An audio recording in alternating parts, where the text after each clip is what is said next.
Farming is essential in modern society. People are dependent on the crops, meat and dairy produce which sustains our communities. In Ireland, it also keeps many people in employment, both in the agricultural and food processing industries. However, in order to farm efficiently, soil must be fertile and have the correct minerals required for optimal growth of crops, and this requires nutrient management. The Catchment Care project is an EU-funded project which aims to improve freshwater quality in 3 cross-border catchments. In this video, we detail the nutrient management work carried out with local communities in the Blackwater catchment. The Catchment Care project worked with local farmers, providing nutrient management advice that will help optimise yields of nutritious grass to feed our livestock, while minimising any detrimental effects on the environment. So how do we manage the nutrients on our farms?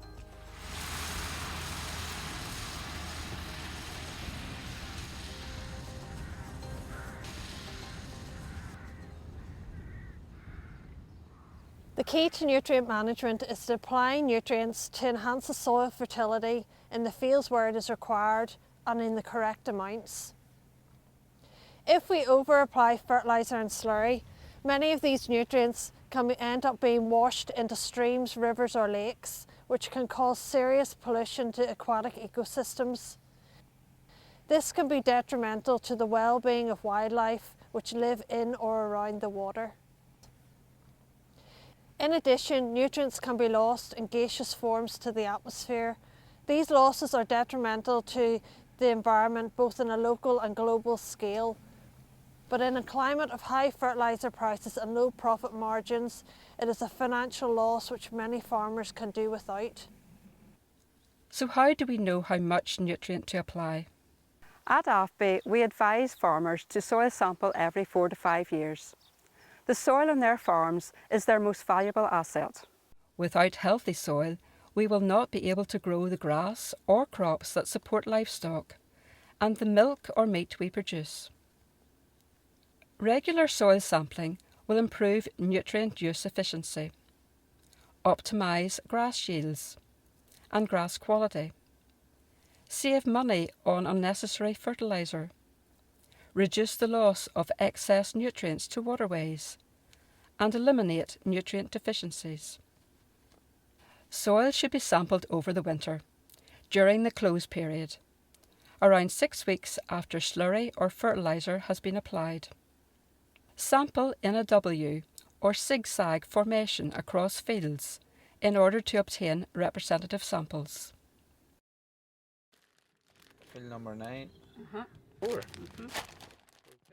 Once collected, soil samples are sent to the laboratory where they are dried in ovens and ground, followed by measurement of soil pH and analysis of plant available nutrients such as phosphorus, potassium, magnesium and sulphur.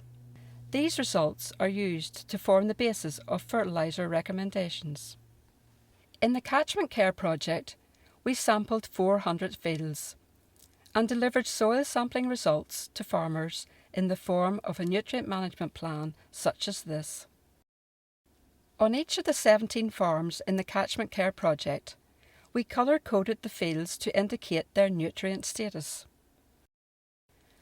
Red fields would indicate that these fields are oversupplied with that nutrient and no further fertiliser or slurry should be applied. Green fields are optimum and yellow fields are below optimum and require additional slurry or fertiliser.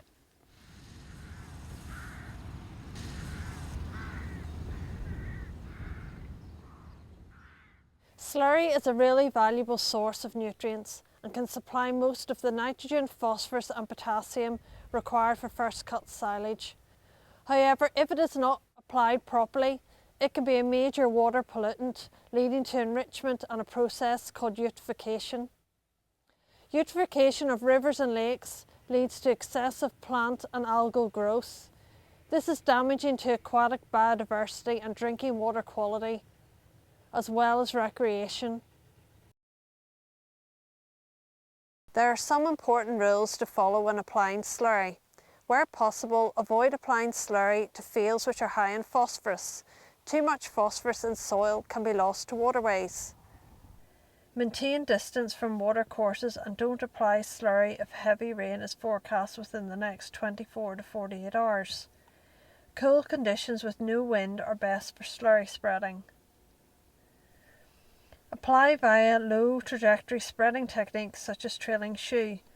Trailing shoe applies slurry directly onto the soil surface.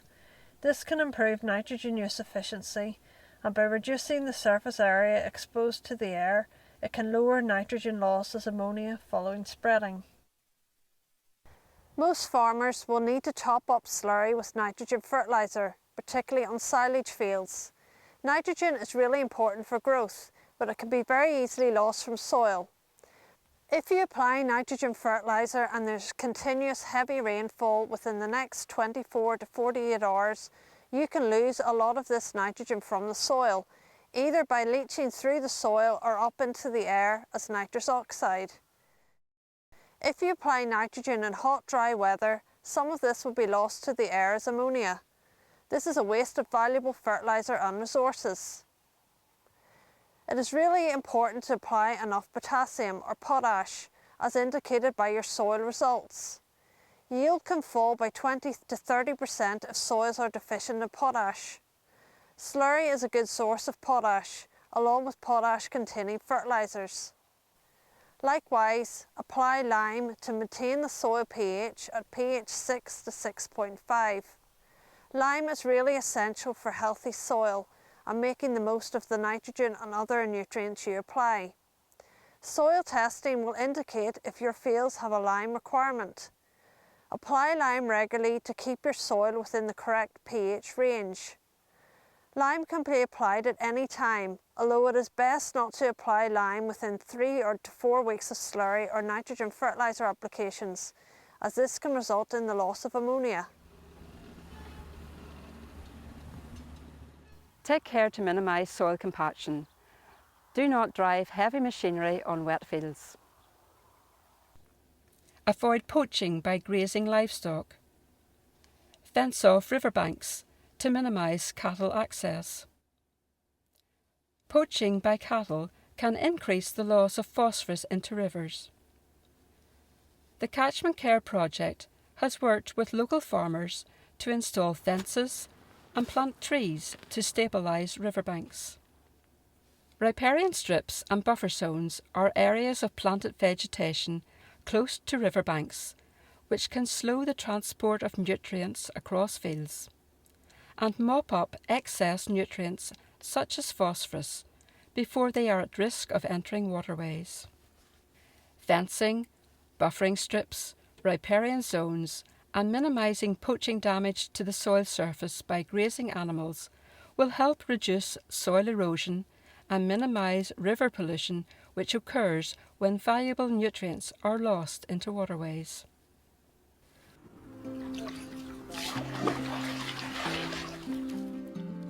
Modern farming can be a stressful and time-consuming business, operating within an ever-changing set of rules and guidelines. However, with careful nutrient management, soils can be healthier, more productive and cost-efficient, yet still maintain a healthy, clean environment for biodiversity and for our future generations.